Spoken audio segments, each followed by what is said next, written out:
मानुषी के मित्रों को मेरा नमस्कार। आज मैं एक अपने बहुत विशेष मित्र पवन चौधरी जी से आपकी मुलाकात कराने जा रही हूँ। पवन चौधरी जी is currently the CEO of Bygone India, a French multinational. He's chairman Medical Technology Association of India and has authored several books. He's a very colorful personality. One of his books, apparently a bestseller, is How a Good Person Can Really Win. But I actually prefer the earlier title of this book, which was When You Are Sinking, Become a Submarine.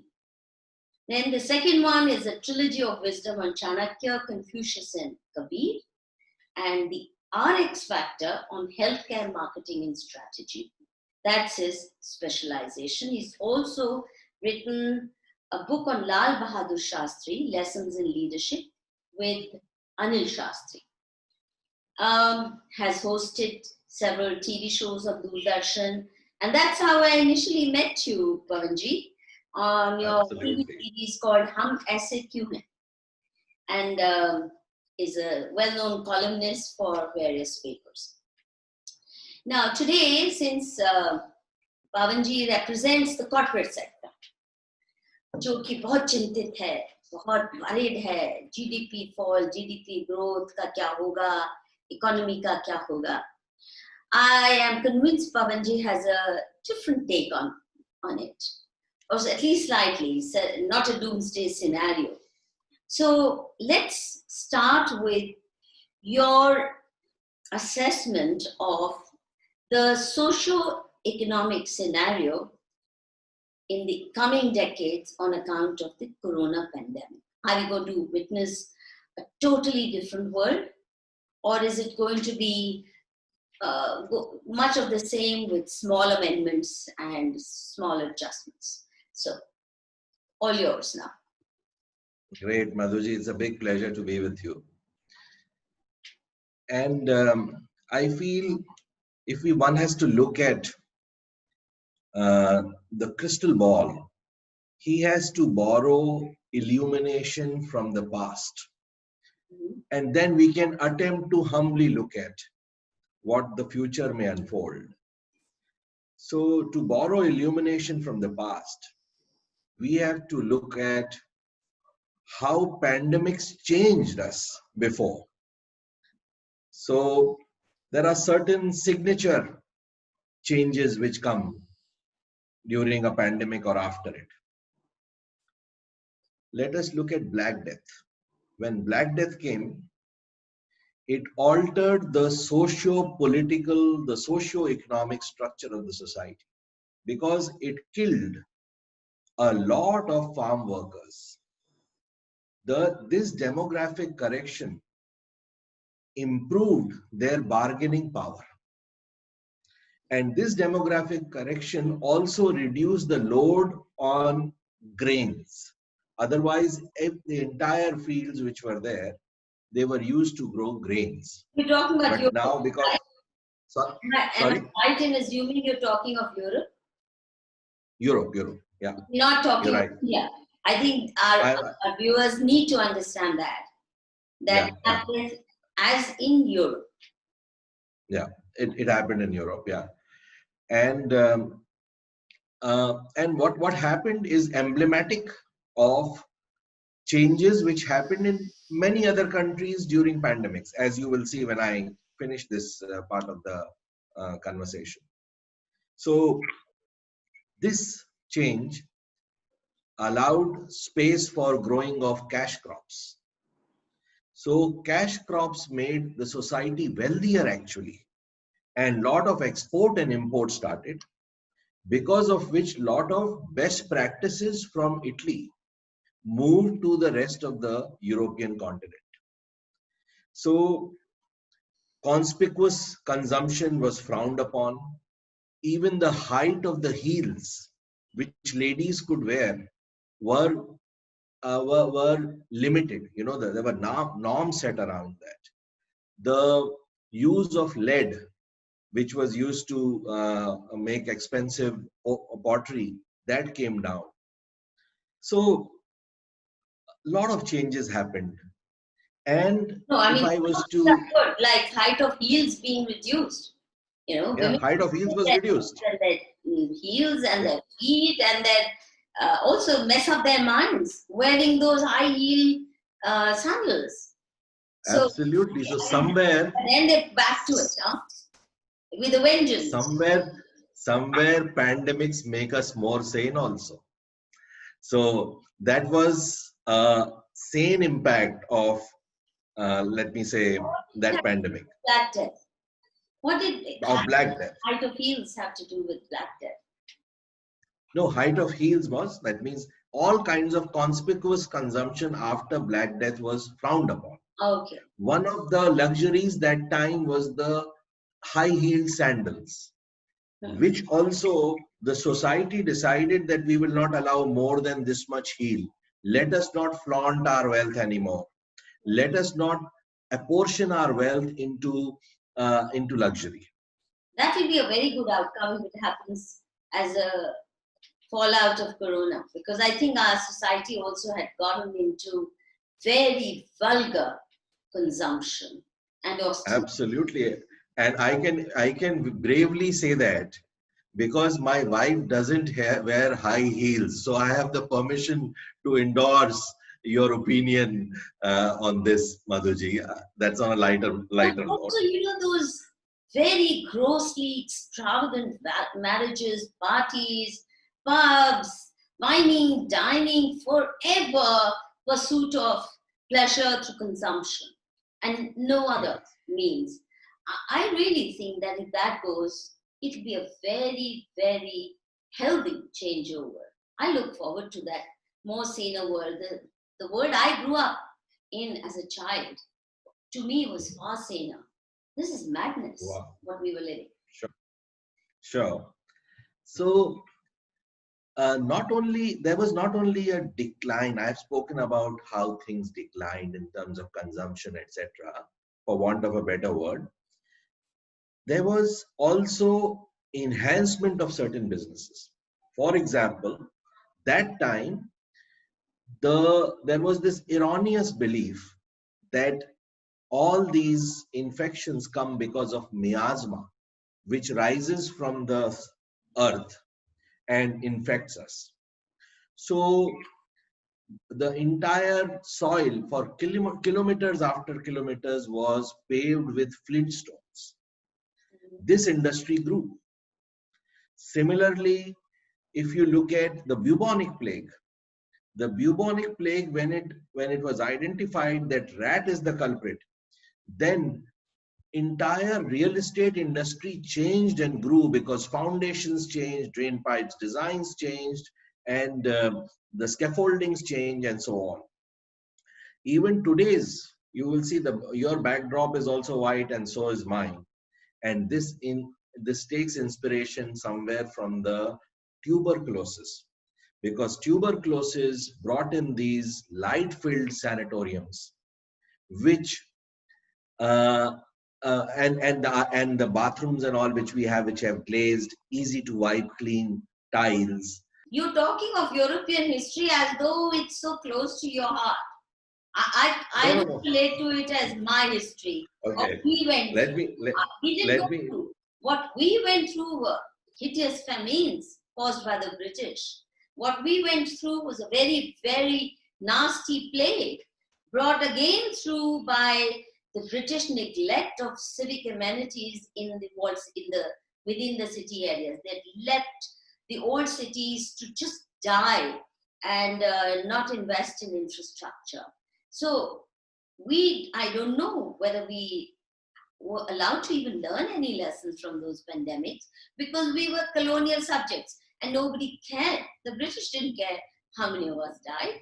All they wanted was that their civil lines areas and their cantonments stay safe. So those plagues and those pandemics, I'm afraid, don't relate to so most I Indians. will let me bring you closer to home then. In 1918, when the Spanish flu came, all over the world, there was another socio-political power equation which changed. the nurses grew in power. In India also. Why? Because the doctors now were not so brave or so sacrificing to go near the patients. So nurses grew in power worldwide. If you will remember this entire change, it went towards the non-commercial side, and worldwide the women's suffrage movement, adult suffrage movement picked up because of this power equation change. So the point which I'm making is that plagues really change us. What applies to, I have given you examples from all over the world, including India now. And if you will see in India today, there are a lot of industries which are going down because of the plague, but there are some industries which are coming up also. Okay, so let's For see example, coming up industries. The good news first. The good news, okay. So healthcare and medical devices right now is stung, but it will come up. Online gaming and entertainment is coming up. Personal care, hygiene and personal care, food processing, e-commerce, domestic manufacturing, edtech, all these are going to come up. The ones which are going down are tourism and aviation, oil, hospitality, automotives, poultry, and newspapers. Newspapers and poultry may be going down because more of a fake news. Because we are not fully sure that whether poultry communicates this virus, nor are we fully sure poultry whether the downswing in go ahead. poultry has, I think, a direct correlationship to people understanding that a vegetarian diet is the safest diet. And not just poultry, but it's also meat products. People have become cautious about that. And so the millennia-old ancient Hindu wisdom is now asserting itself that the best diet is a balanced vegetarian diet, and that too, an Indian home-cooked meal, that thali that our nannies and dadis parosod for us, with every possible ingredient, and it's also very therapeutic, this Indian spices. So, and you talked about the healthcare industry going up. I fear that if people understand that a lot of these diseases that are linked to compromised immune system are due to lifestyle and bad food habits, and that allopathic medicine actually creates more ills than it cures, that there are too many adverse reactions for every pill they take, and they actually go to traditional Ayurvedic remedies, the medical industry might actually see a downswing over the next few decades. In my view, Madhuji, I'm a little more ambivalent about this. I fully understand and I fully endorse the use of naturopathy in many areas. At the same time, my experience as a medical professional has been that there are certain acute issues which for which we have to bring in the Western kind of treatment. Of course, you can say that these issues may not come if you follow the right lifestyle. However, the disease is not only a part of your life, what kind of food you've had, how regimented you've been. It is also a matter of what the environment suddenly brings. And what the environmentally suddenly brings, for example, is corona. So I feel that there is a space for both the systems of medicine. Having said that, there is surely good. I agree with you that for certain kind of emergencies, critical conditions, only allopathic can work. I agree with you, but certainly not antibiotics. They cause more harm and more deaths in the world than cures. And now we've seen what resistance to antibiotics has done to this. They've really compromised our safety. The point that I was trying to make is that a large number of illnesses can be averted, including corona, if your immune system is good and that your lifestyle includes disciplined food habits, home cooked foods, healthy grains, and that you're not eating junk food as a daily routine. Now, if you do all of those things, also regular sleep hours, you know, no all night partying, you're not going to be so compromised. So, in that sense, I'm saying if people actually learn these elementary lessons, then all these five-star hospitals and pharmaceutical companies, they are going to be in trouble and you're linked with them. So, I don't know whether Yeah. we should be grieving for them or celebrating that change. Yeah. So sure, I'm linked with them, and that's a good disclosure. At the same time, what I feel is that when I speak to you, I speak as objectively as possible. True. So I'm reminded of Shampita. You always do. Yeah, so, I don't think yeah, you have agendas, hidden agendas ever. So no, that's why I'm talking to you. yeah. I try to be irrefutably correct. I may be failing many a time. Many times I may be failing. So the point which I was reminded when you said when you spoke that very eloquently of Schumacher. Now, E.F. Schumacher is one of the greatest economists, and he has spoken about Buddhist economics. Mm-hmm. And he says that there should be a balance between materialist heedlessness and traditionalist immobility. Mm. And he came out with this concept that you consume less and try to attain greater happiness and enlightenment through this less consumption on the lines which you spoke of. Mm-hmm. And very interesting thing happened. He came out with this concept of adequate economists and adequate technology, adequate technology for poor countries. But what happened? Technology. Yeah, I appropriate think what is technologies. appropriate technology, right? Yeah, you're right. You're right. Absolutely. Appropriate technologies. Thank you very much for correcting that. I'm glad I'm sitting with a scholar. Appropriate technology he brought in for the poor countries. But what happened? Poor countries did not adopt it. They felt that that appropriate technology was a euphemism for poor technology for poor people. Yes, you're right. So his, I mean, I really loved the balance which he brought in, but the fact that there were certain better technologies available which were maybe more important from the acute treatment side. I'm just imagining. So these, uh, so this is what I feel, that people like you are very few and far between, and who have actually gone towards that golden mean. Most people want the same kind of technologies as have made the rich world rich, or as the rich use for their health is what the poor patient also wants.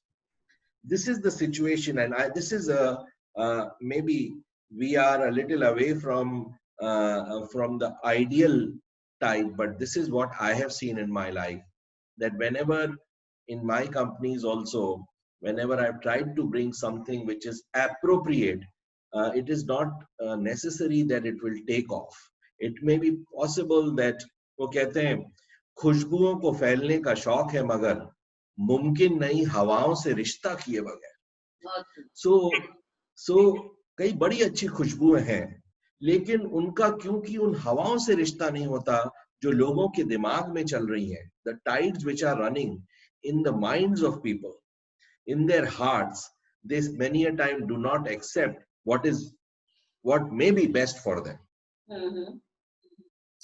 Okay, So yeah, I get the point. Now let's go to, in the post-corona world, how is geopolitics going to change economics? How is geopolitics? It's a very deep question. how is geopolitics going to change economics? In our own neighborhood, we see the changing equation of China with the whole world, including with India. China is today the fall guy. And it's not just because they are attacking India, but because of the manner in which this emerging superpower has been behaving. So, what does the post-corona, post-Wuhan virus world look like? So the Wuhan virus, post-Wuhan virus world, in terms of geopolitics, will look more fragmented. It doesn't mean countries will completely isolate themselves, but there will be clusters. Birds of a feather will flock together. That means rather than offshoring, which was happening all over the world, there will be more friendshoring, which will happen. Some countries would prefer to do business with each other. And why? It is not only the fact that these fissures are coming because of geopolitical considerations, because some countries are becoming more aggressive and kind of imperial in nature, but also because the sectors, how they are evolving, have become linked. For example, earlier, defense was dependent on defense sector, but now there is a defense sector, this defense angle in healthcare also. You have pacemakers, which can be hacked through a cyber army. All the pacemakers can be hacked, discharged, even shocks can be given. Oh my God. So I didn't know. So, yeah.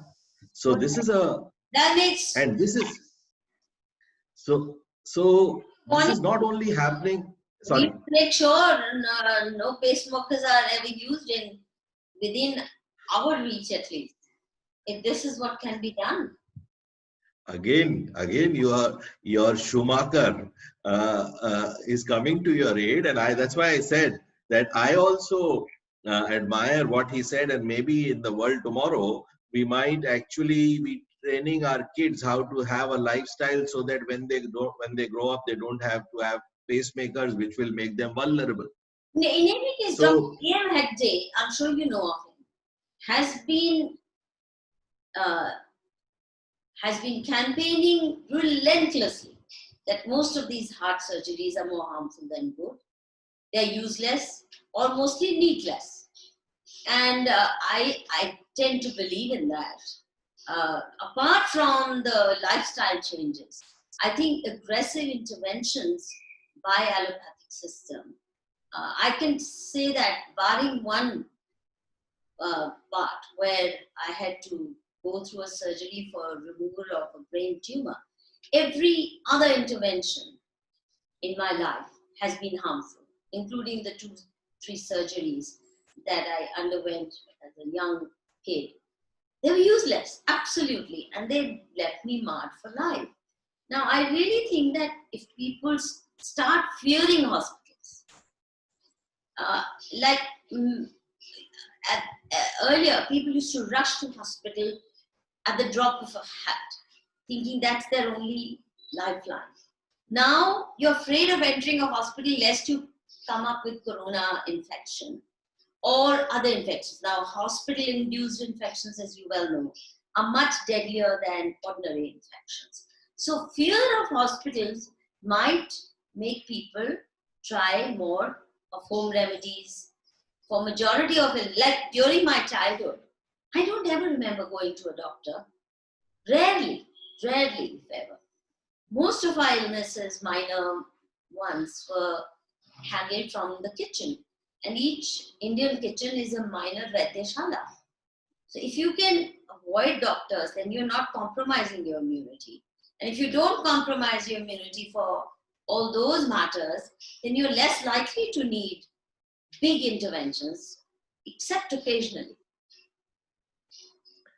Well, as I said, I made my point on this earlier, coming to the great question which you raised regarding geopolitics affecting economics, let us look at energy. It's not only in healthcare. Yeah. If we imagine energy, now energy so far, if you will remember Winston Churchill in 1920, when he realized that coal will not be enough for to power his ships for war, he created Iraq Yeah. because he wanted to have suzerainty over that oil supplying nation. Similarly, America, when it realized that its oil supply may run out, they created the protectorate of Saudi Arabia, True. and now there is a central command there. Mm-hmm. And Lenin said that communism, I will bring on the power. The communism strength will, Russia's strength will rest on communism and full electrification. And today, China has gone and occupied, or let me say, made sure that Sudan and several other countries are under its control, Iran, because of this energy security. Now, we are thinking today that a new level of energy is coming through renewables. So, this kind of monopolization and undemocratic acquisition of these energy resources will go. No, because for renewables, wind and solar also, you will require certain minerals to make those magnets, those batteries, etc. So those are also not plentiful or evenly distributed. True. That means the new technologies which are coming, which are better, they will also maybe get into the same game which was there earlier. Mm-hmm. Similarly, the linkages between these technologies and, let us say, electric vehicle, which is supposed to be a clean vehicle, these also have to be kept in mind. So you will realize that the supply chain is so entangled that Mm. you cannot divorce a country very easily, True. and you will have to walk through those uh, geopolitic and geoeconomic issues very carefully, with the help of experts who understand not only all these interlinkages, but also how new technology like AI, blockchain, big data, etc., will impact all these. True. Plus, you will have to have somebody like Keith Joseph. Keith Joseph was the advisor to Margaret Thatcher. And Margaret Thatcher, his job was only to tell what will be the unintended consequences of policy. So policy will have to be made very, very carefully, and bringing some very big generalist minds to assimilate all these strands Mm-hmm. to make sure that you walk on a path which you very soon do not deeply regret, or which doesn't lead to doesn't lead to a quagmire. Mm-hmm. So this is how things are going to change in a very dramatic way. So far, because of globalization, we did not realize that our entire entire economy has got so badly connected with the rest of the world that it will be difficult to disengage. Yeah, but we also put ourselves in very vulnerable positions, especially with regard to China. We really became a client state. And mindless imports, all these decades, last few decades, we stopped making even pencils and sharpeners or rubber slippers, things that are so easy, we don't need rocket science. We abandoned it all and we just brought in cheap imports. In fact, I found shopping a nightmare because if I walk into a shop, I was from very early on determined not to let Chinese products into the house. And if you went anywhere, whether underwear or slippers or pencil and sharpener, if you asked for made in India, they really had no answer.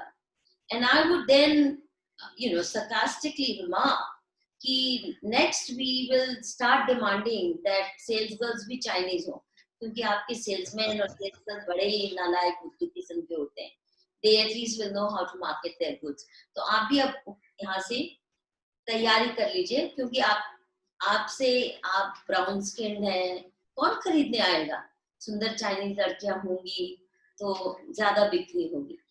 तो ये बुरा हाल हमने कर दिया कि कोई चीज ही नहीं बनती है इस देश में, बाथरूम टाइल्स नहीं बनती है इस देश में, चम्मच करछी नहीं बनती इस देश में, दिवाली के खिलौने या दिवाली हमारी मूर्तियां जिनको हम पूछते हैं वो भी चाइना से आती हैं, सिंथेटिक मटेरियल से.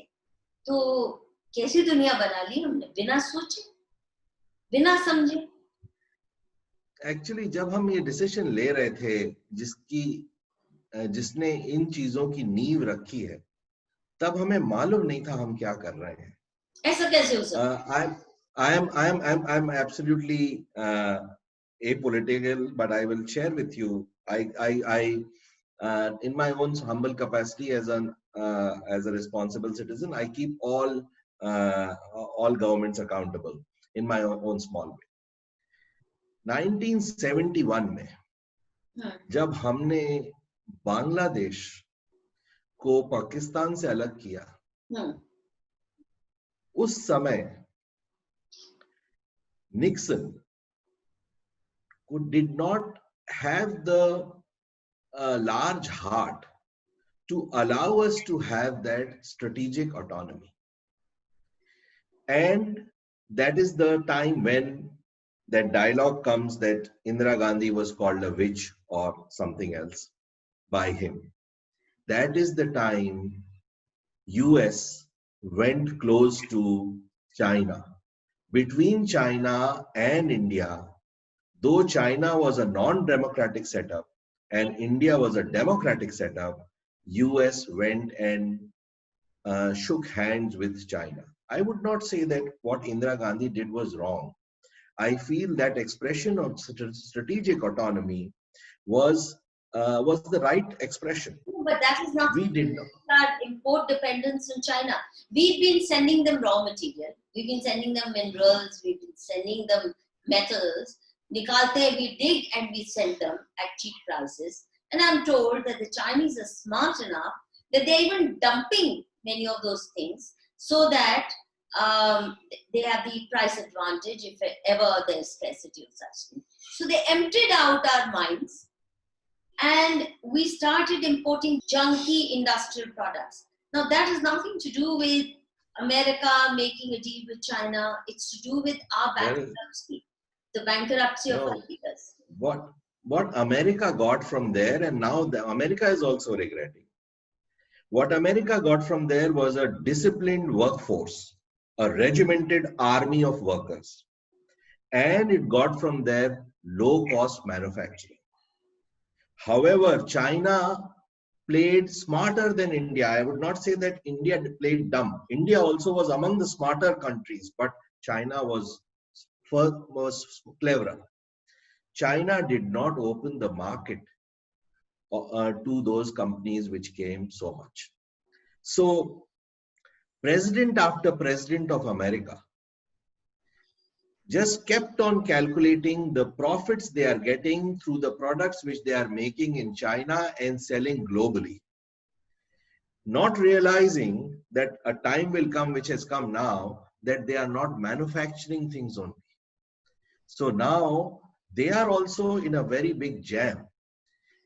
And as far as minerals and all is concerned, what China has done, China also, first of all, China is mineral rich. And the rare minerals, which are very important, like the minerals used in manufacture of batteries, photovoltaic cells, and so on, these minerals, neodymium, gallium, indium, these minerals, they have enough, or they have acquired the mines in those countries where these minerals are available. So they have, secondly, they have also understood that when a mineral supply goes down, uh, first of all, this reservoir of mineral, these tallies have to be updated. For example, about in 1950s, we imagined or we calculated there are 100 million tons of copper left in the world. But since then till date, we have mined 339 million tons. So where did the rest come from? Rest was already there. It was the reservoir, not the reserve. And we found new technologies to extract mineral, not as a sulfide, but as an oxide. Similarly, aluminium. In the manufacture of aluminium, cryolite was required. Cryolite is extinct now. We have run out of cryolite, but better and better aluminium is getting made. So they are not only depending on resources, they are also doing a lot of research to find substitutes to what may run out. What are So, we doing? See, they're doing all the right things with themselves. What are we doing? We're bankrupting ourselves. We have lost the capacity to manufacture the simplest of daily use items. Even Bangladesh is doing better. It's become a major textile manufacturing hub. If you go anywhere in Europe or America, all their big stores are filled with made in Bangladesh stuff. And made in India stuff is only in those little ethnic stores where you get all the hippie clothes, cheap lehengas and ghagras and skirts. I mean, you feel embarrassed. You feel embarrassed. What are we up to? So is this going to change now that people have realized it can hit? I mean, this Make in India, be vocal about local. Is it actually going to have the desired impact? Are we going to have policies that back up that slogan? Because Made in India and Skill India mission has been, unfortunately, a flop thus far. Is it going to change? so our policies have to be more thorough. We have to understand that there will be a thin layer of globalization, Yes. under which you will get the room to maneuver uh, uh, with for localization as well as handling national politics, because there is a trilemma which this world is facing today. The trilemma is how to balance the global supply chains, national self-determination, and democracy. So this thin layer of globalization will give you the room to maneuver in the other areas which I spoke of, where your economy can continue moving without shrinking your politics. So that balance has to be obtained. Secondly, very thorough policies have to be brought in. And this is why I bring Thatcher's example. Margaret Thatcher, she was a chemist. And her chemist training as a chemist and also as a lawyer made her very thorough. Her cases were watertight, and she was known as she got the moniker forensic, and she loved it. That level of thoroughness and Keith Josephs of the world are required to tell that there may be unintended consequences of well-intentioned policy. Good intentions are not enough to make you succeed. They do not protect you from bad decisions. And this has to come from the advisors of the leaders that be. Because I have interacted with the helm of leadership, and I feel the helm of political leadership, let us say Mr. Why don't you Modi. say you've interacted with the Prime Minister? Yeah, I have interacted with him Session, on a couple of occasions, uh, and I feel that he has width of understanding, very wide level of understanding he has. Yes. In fact, all these interlinkages which I spoke of in defense, energy, EVs, healthcare, real estate, he might be the only person I feel who might be having that width of understanding. And in new tech also, I would request the reader, though I will also, whenever in my own humble capacity, I would critique also, but I would request to see what he has spoken on blockchain in agriculture. So he understands the new tech also. However, we need another set of advisors under him who can go deeper into each of these areas and warn them of unintended consequences of any policy which is not very thoroughly worked out. But also, So this is implementation has to be done by a bureaucracy. And the bureaucracy second, is so prone to sabotage. Sabotaging the best of intents, the best of policies made. And since they're not ever held to account for failures, they just move on. After making a mess here and a blunder there, they move on, they keep getting promotions, and they retire with perhaps more awards by way of post-retirement benefits and placements if they've been good yes men.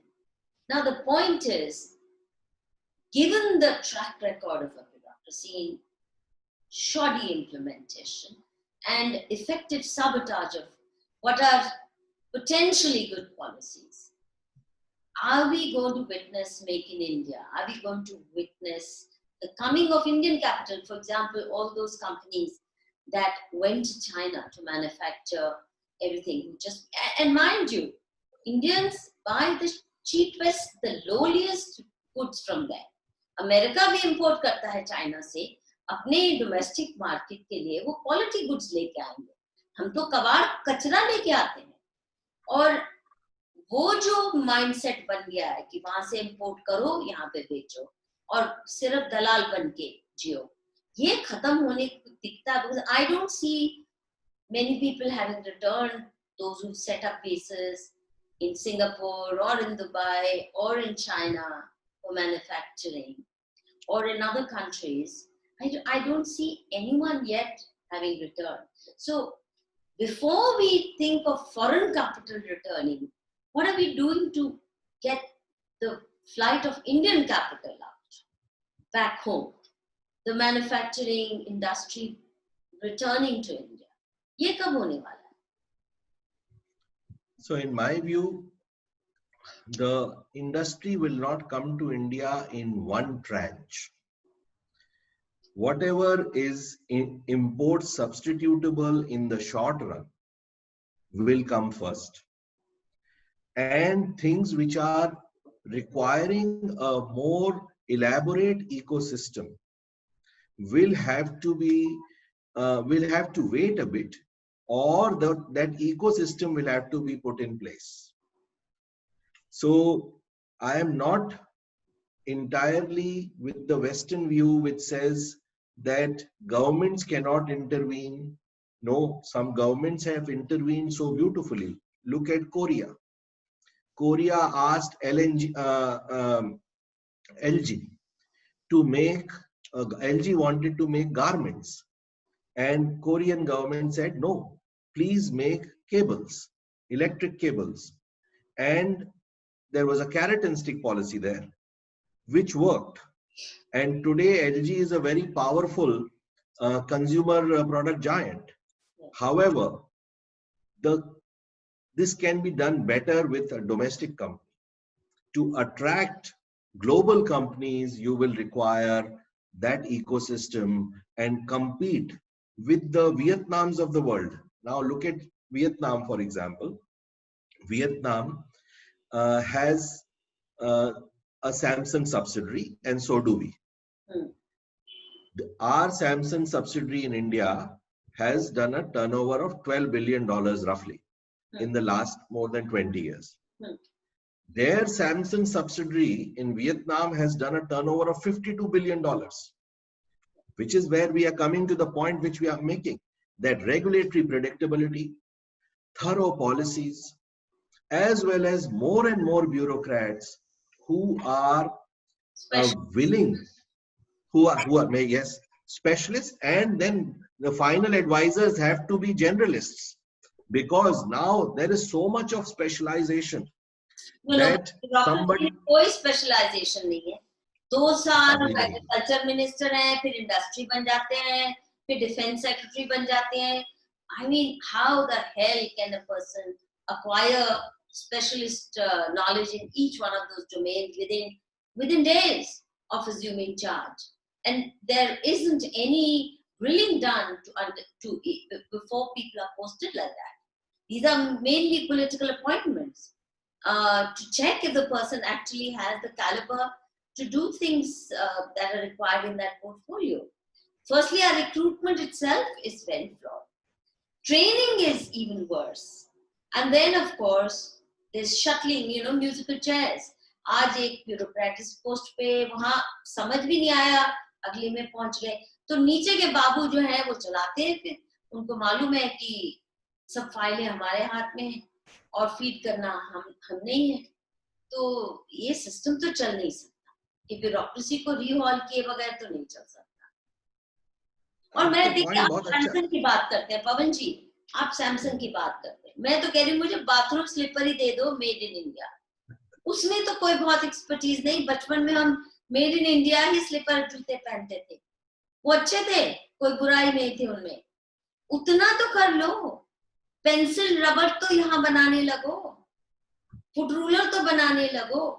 मतलब जो छोटे छोटे stationery items होते थे, और इतनी घटिया pencils हैं ये कि उनको घुमाते घुमाते आपके हाथ कट जाते हैं. चाइना की they meant to be discarded before they are bought, but we are still buying that because India is just not manufacturing. अब मैं आपके पॉइंट के साथ में एक और पॉइंट रखता हूँ, उसके बाद आपसे एक प्रश्न पूछूंगा मैं. जी. मेरा पॉइंट ये है कि इसमें समाज की कितनी रिस्पॉन्सिबिलिटी है कि सिचुएशन यहां पहुंच गई. और मैं ये हिस्टोरिकल पर्सपेक्टिव में रखना चाहता हूं. नेपोलियन ने बोला, let us defeat this nation of shopkeepers, pointing towards England. Yes. Let us defeat this nation of shopkeepers. That means the commercial man was being downgraded. Shopkeepers, there must have been a derogatory term, because it was the generals who could plunder and bring riches, etc., who were at the top of the rung. And the bureaucrats also. In China also, and so in India, bureaucracy was seen as a rent-seeking opportunity where you will get a lot of respect, and you will get also, if you are corrupt, you will also get money. So the whole society was looking upwards towards the bureaucracy. The businessman who was, because the martial man was the big man, and then there was the administrative man. Businessman was considered, what is he bringing? But over some years, the equation in the last 20 years is changing. In the last 20 years, the world of commerce has given a place to the businessman on the table. The world has not given the throne or the crown to him. The throne or the crown are with these people only, but it has given some kind of respectability to the businessman also, that he is adding value, is bringing jobs, etc. But how many of us, and that's my question to you, how many of us would call a person like me, rather than the chief secretary of the state, for inaugurating something? We would not. That means the society also needs to understand that I'm not talking about myself, I'm just saying any other businessman who's brought a lot of jobs, etc. Yeah, but you see, you have to have public spirited businessmen in order for them to become public celebrities. If you have rogues in business, if your industrialists are callous, they're not really socially responsible, then they can't. I mean, anytime an industrialist has shown the acumen to act in socially responsible ways, then the person has been celebrated. I mean, the old Tata, for example, because it was believed that the House of Tatas maintained certain standards. So they did get, but not anymore, because now Tata is indistinguishable from any other business house. So in my view, is the bureaucrat or the politician who you are inviting? I'm not talking about anybody. I'm just saying. Are you running them through the same metric which you are using to evaluate the businessman? The point which I'm making. हाथ जोड़ के बगैर कुछ होता नहीं है. आपने college ये बात है. आपने अस्पताल शुरू करना है, आपने कुछ सांस भी लेना है, तो जी हजूरी करनी पड़ती है लोगों को. इसलिए ये बात है. तो आने वाले टाइम में इनलाइटेंड लीडर्स और आएंगे या करंट लीडर्स और भी इनलाइटेंड होंगे, तो वो इंश्योर करेंगे कि ब्यूरोक्रेसी और पॉलिटिशियन भी उन बिजनेसमैन को जगह दे जिनको जो कुछ ला रहे हैं सोसाइटी के लिए या जो कुछ नया डायरेक्शन सेट कर रहे हैं, उनको उतनी ही जगह दे जितनी उनके पास खुद है. आने वाले टाइम, ये टाइम आने वाला है मधु जी, और वो टाइम एडमिनिस्ट्रेटिव रिफॉर्म्स को लाने में मदद करेगा, क्योंकि अलग अलग लोगों की सोचें मिलेंगी और जिससे जो वेल मीनिंग ब्यूरोक्रेट है वो अपनी सोच उन कंस्ट्रक्टिव लोगों से मिला के कुछ नया करने की कोशिश करेंगे. और ये अनिवार्य हो जाएगा कुछ टाइम बाद, क्योंकि ये जो कोरोना पैंडेमिक आया है, इसके कारण अभी बहुत स्ट्रेस बढ़ने वाला है. There will be no other way but to make in India. There will be no other way but to fight for India. Whether a global company makes in India or a domestic company makes in India is another thing. But this is what I am anticipating. It is happening already, and I hope it can be speeded up. तो इसका मतलब CII और FICCI भी थोड़ी जी हजूरी कम करें. आप कह रहे थे ना कि समाज बुलाता नहीं है. CII और FICCI किसको बुलाते हैं, या आपके बिजनेस चेंबर्स किसको बुलाते हैं, और कैसे चमचागिरी करते हैं. मतलब उन मीटिंग्स में कभी कभार गलती से कोई पहुंच जाए तो मुझे तो उल्टी आती है जैसी जैसी बातें सुनने को मिलती हैं. They don't stand with their spine erect, and if only our business houses started doing that, which is not align themselves to this or that political party, not become slaves of this or that political party, but act as a concerted lobby to set things right, to create a proper ecosystem. And if they actually led society in that endeavor, I'm sure the politician will have to change. Excellent point you've made. You have said that businessmen are themselves lowering down the executive norms of behavior, and because of which any self-respecting businessman who would like to put points forward and who is not in the rent-seeking game at all has to follow the same lowered down executive norms of behavior as the others. Yes. So some level of executive norms of behavior the associations should surely put, that you will not behave in a way which is non-dignified or groveling. At the same time, the enlightened bureaucrat and the enlightened politician also will understand, and he should also not go towards trying to observe a protocol which is not dignified for the other person. No, but you have made a very good point.